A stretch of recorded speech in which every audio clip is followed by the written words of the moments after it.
नमस्कार साथियों, good morning. जो दवाई हमने रात को रखी थी बनानी आग के अंदर, अब वो तैयार है। चलो उसको चेक करते हैं। अब अपनी दवाई बन के तैयार है। अभी देखते हैं, इसको चेक करते हैं। ये लो,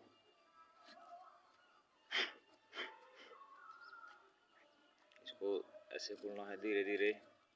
ये दवाई बिल्कुल तैयार है बन के। ये देखो, ये बिल्कुल तैयार है। अब इसको धीरे धीरे बोरा जाएगा।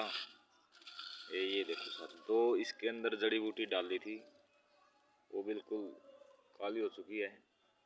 ये देखो, बहुत अच्छी दवाई तैयार हो गई है खांसी की।